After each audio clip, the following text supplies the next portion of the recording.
Good morning everyone, welcome to civil services study. Practice set number 61 पर आ जाइए UPPSC के लिए। इस टेस्ट सीरीज़ की प्लेलिस्ट बना रखी है, उसका लिंक आपको डिस्क्रिप्शन बॉक्स में मिल जाएगा। वहाँ पर आप टेस्ट नंबर 1 से लेकर 61 तक पहुँच सकते हैं। तो चलिए स्टार्ट करते हैं।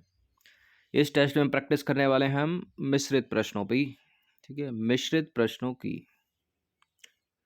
कुछ हिस्ट्री होगी, कुछ करंट अफेयर्स और कुछ जनरल साइंस और एक दो प्रश्न होंगे ज्योग्राफी के।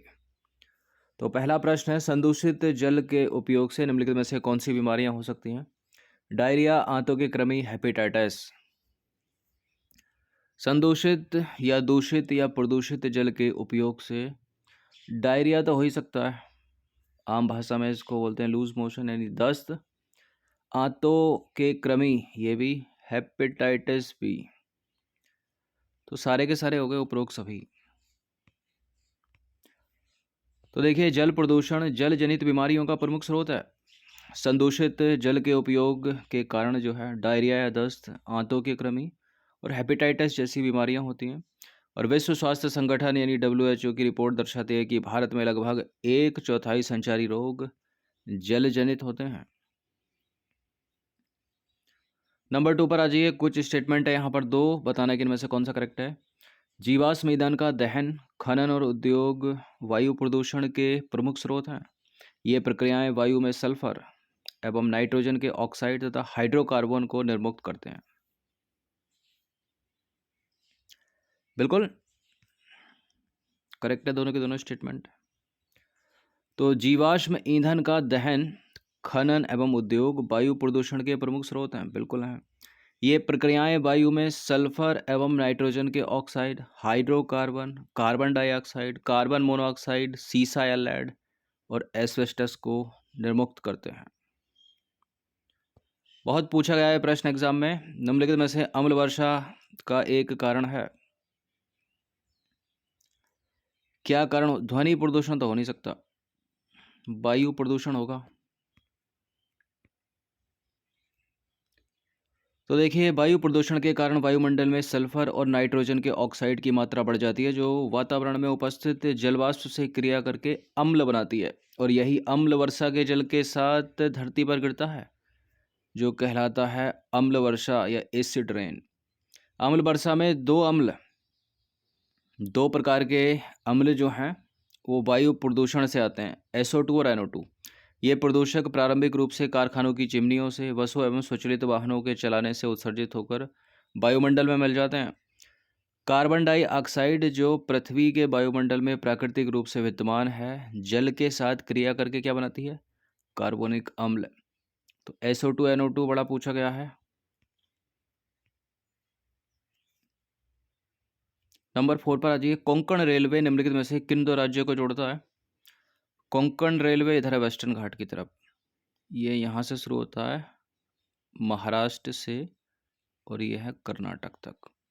तो महाराष्ट्र से लेकर केरल को हटा दीजिएगा, महाराष्ट्र से लेकर अगर तमिलनाडु ऑप्शन दिया तो उसको भी हटा दीजिए, महाराष्ट्र से लेकर कर्नाटक तक है ये। तो कोंकण रेलवे महाराष्ट्र में रोहा को कर्नाटक के मंगलोर से जोड़ती है, यानी रोहा को मंगलोर या फिर महाराष्ट्र को कर्नाटक। इसका निर्माण 1998 में हुआ था। 760 किलोमीटर लंबा है रेल मार्ग, जो 146 नदियों, ठीक है, और 2000 पुलों एवं 91 सुरंगों से होकर गुजरता है। इस मार्ग पर एशिया की सबसे लंबी 6.5 किलोमीटर की भी सुरंग है।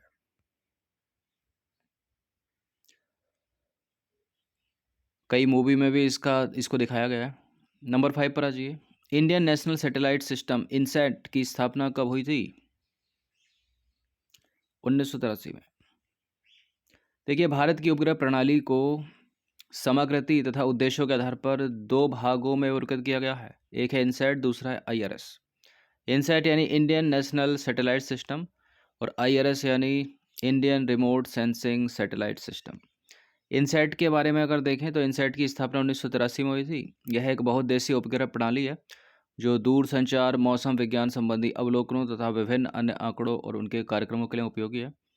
IRS की बात करें यानी इंडियन रिमोट सेंसिंग सैटेलाइट की बात करें तो इसकी स्थापना मार्च 1988 में रूस के बेकानूर में IRS 1A के प्रक्षेपण के साथ हुई थी। ठीक है, उपग्रह है जो।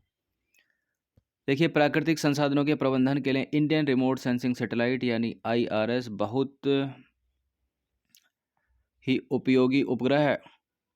ठीक है, राष्ट्रीय रिमोट सेंसिंग सेंटर जो है, अगर पूछा जाए कहाँ पर है, हैदराबाद में है, और यह आंकड़ों के अधिक्रमण एवं प्रक्रमण की सुविधा उपलब्ध कराता है। राष्ट्रीय remote sensing centre, national remote sensing centre, Hyderabad में। नंबर 6 पर आ जाइए। भारत का राष्ट्रीय जलमार्ग 2 किस नदी पर और किन 2 स्थानों के बीच पड़ता है? पहला तो सभी को पता होगा, इलाहाबाद से हल्दिया नदी है गंगा। दूसरा वाला जो है वो है ब्रह्मपुत्र नदी पर, सदिया और धुबरी के बीच।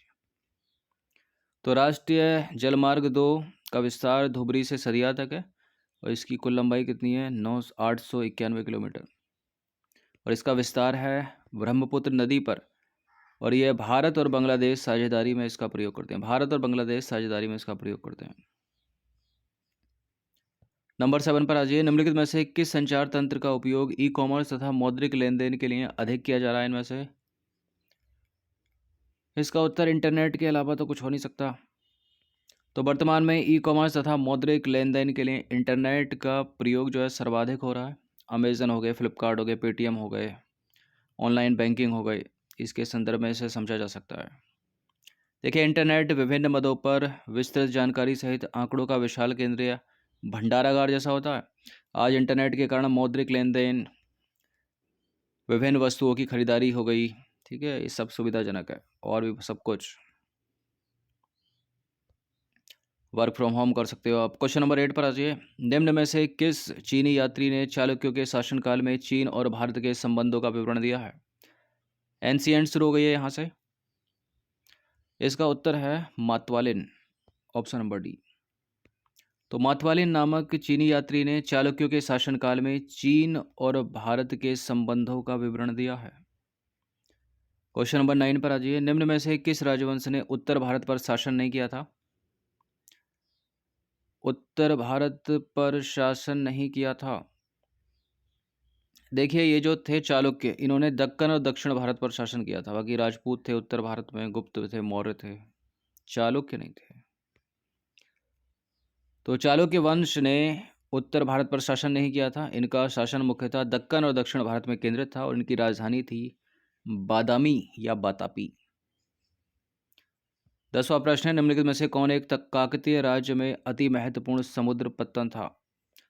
काकतीय राज्य में अति महत्वपूर्ण समुद्र पत्तन मोटुपल्ली। मोटुपल्ली मोटुपल्ली काकतीय राज्य में एक अति महत्वपूर्ण पत्तन था। यह समुद्र पत्तन वर्तमान में आंध्र प्रदेश के कृष्णा जिले में स्थित है। इटली यात्री मार्को पोलो ने इस स्थान का दौरा किया था, और मार्को पोलो ने काकतीय राजाओं के शासनकाल में आंध्र प्रदेश की समृद्धि और उसकी शक्ति के बारे में उल्लेख किया है। नंबर 11 पर आ जाइए। दक्षिण भारत के किस वंश के राजा ने रोम राज्य में एक दूत 26 ईसा पूर्व में भेजा था? किसने भेजा था? पांडे। तो दक्षिण भारत के पांडे वंश के राजा ने रोम राज्य में एक दूत 26 ईसा पूर्व में भेजा था। पांडे वंश के शासकों ने भारत के दक्षिणी हिस्से पर शासन किया, और इनकी राजधानी की थी, क्या थी? मदुरई। मैच करने के लिए पूछ लेते हैं, पांडे की मदुरई। इतिहास के पिता की पदवी निम्नलिखित में से किसे दी जाती है? हेरोडोटस।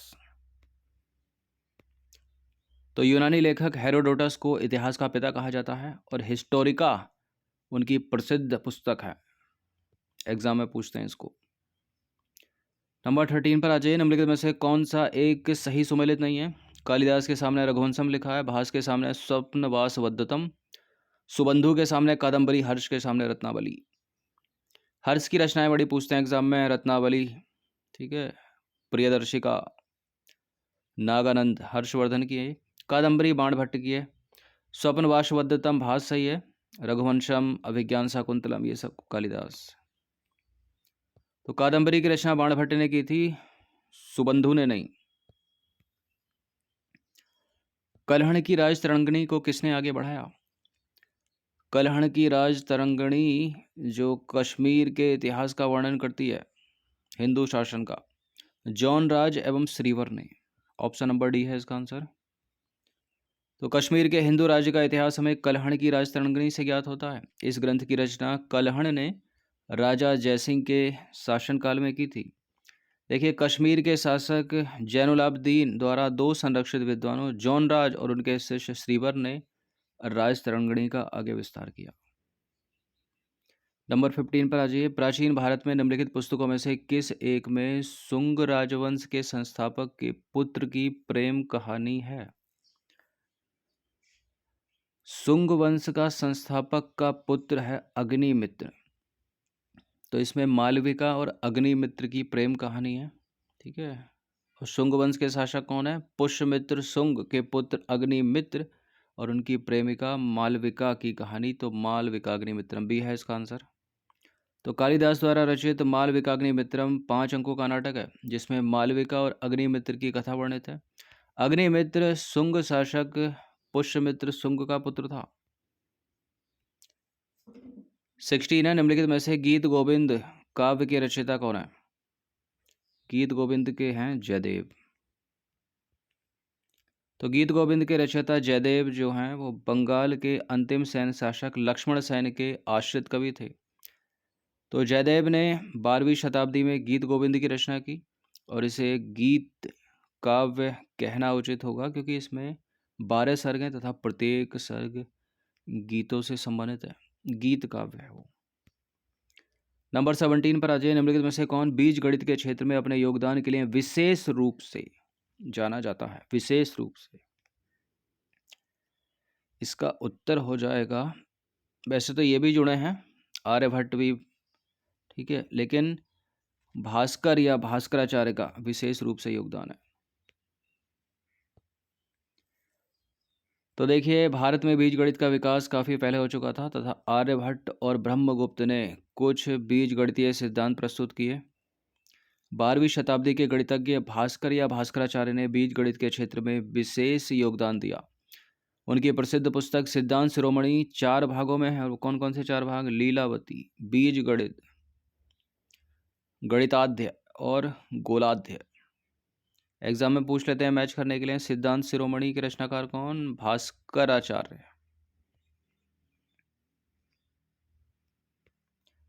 नंबर 18 पर आ जाइए।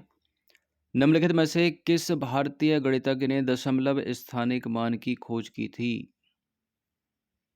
बताइए, निम्न में से किस भारतीय गणितज्ञ ने?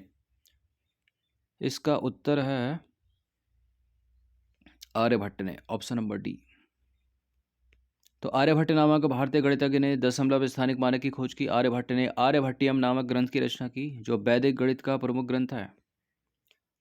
नंबर 19 पर आ जाइए। निम्नलिखित में से कौन सा जोड़ा सही सम्मिलित नहीं है? लाइफ ऑफ ह्वेनसांग के सामने हुई ली, द नेचुरल हिस्ट्री टॉलमी और Historica Pompeius Trogus, the histories Herodotus. The histories Herodotus सही है, लाइफ ऑफ ह्वेनसांग हुईली सही है और हिस्टोरियल फिलिपिकल पाम्पेइस ट्रोगस ये भी सही है। देखिए, द नेचुरल हिस्ट्री तो प्लिनी की है ना, ये तो कई बार एग्जाम में पूछा हुआ दूसरा, ठीक है, टॉलमी की नहीं है, प्लिनी की है। तो द नेचुरल हिस्ट्री के लेखक जो हैं, पुस्तक के लेखक प्लिनी हैं, प्लिनी द एल्डर, टॉलमी नहीं है। नॉन बुक है काफ़ी। 20वां प्रश्न है, गोविंद चंद्र गढ़वाल की एक रानी कुमार देवी ने धर्मचक्र जिन विहार कहाँ बनवाया था? कहाँ बनवाया था इन्होंने? ये यूपी से रिलेटेड प्रश्न, एक तरह से उत्तर प्रदेश का इतिहास। तो सारनाथ में। तो गोविंद चंद्र गढ़वाल की रानी कुमार देवी जो हैं वो बौद्ध मतानुयायी थी।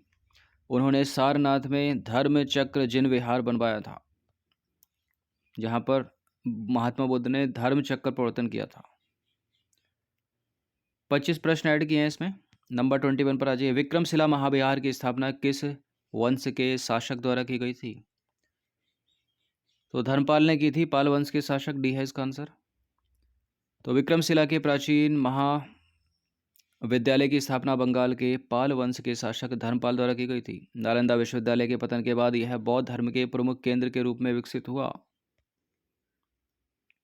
नंबर 22 पर आ जाइए। इनमें से किसे एक नया संवत चलाने का यश प्राप्त है? एक नया संवत लक्ष्मण सेन को। तो लक्ष्मण सेन जो है वो सेन वंश के शासक थे। इन्होंने 28 वर्षों तक शासन किया। इनके द्वारा एक नया संवत प्रारंभ किया गया जिसका नाम है लक्ष्मण संवत। क्वेश्चन नंबर 23 पर आ जाइए। दिसंबर 2021 में उत्तराखंड सरकार ने किस क्रिकेटर को राज्य ब्रांड एम्बेसडर नियुक्त किया है? उत्तराखंड का ब्रांड एम्बेसडर कौन सा क्रिकेटर? ऋषभ पंत। तो 19 दिसंबर 2021 को उत्तराखंड सरकार ने भारतीय क्रिकेट टीम के विकेट कीपर बल्लेबाज ऋषभ पंत को राज्य का ब्रांड एम्बेसडर नियुक्त किया है। ऋषभ पंत की बात करें तो मूल रूप से उत्तराखंड के रुड़की के रहने वाले हैं और घरेलू क्रिकेट में वो दिल्ली के लिए खेलते हैं। नंबर 24 पर आ जाइए। 19 दिसंबर 2021 को ग्रेवियल बोरिक किस देश के राष्ट्रपति निर्वाचित हुए हैं? ये न्यूज़ में है क्योंकि मात्र 35 वर्ष की अवस्था में ये राष्ट्रपति निर्वाचित हो गए। चिली के। चिली एक साउथ अमेरिकी कंट्री है।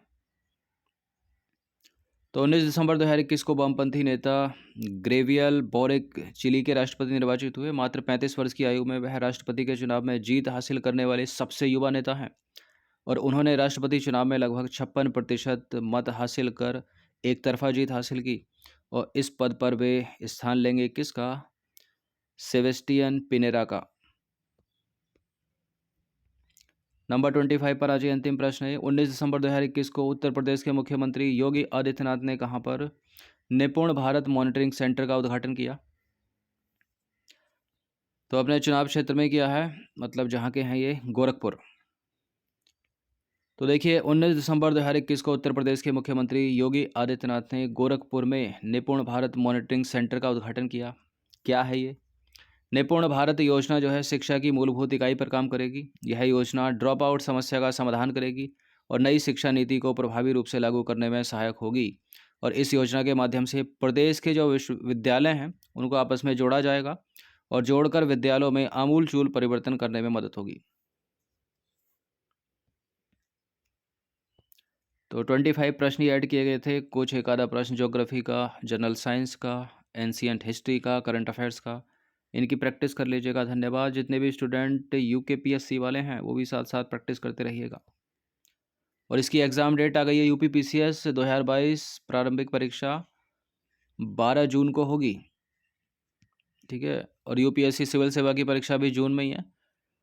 यूपीपीसीएस और यूपीएससी सिविल सेवा इन प्रारंभिक परीक्षा में इस बार एक केवल 7 से 8 दिन का गैप है बस, यानी गैप जो है वो कम हो गया है इस बार, ठीक है। कम से कम 1 महीने का तो होना ही चाहिए या 20 दिन तो होने चाहिए।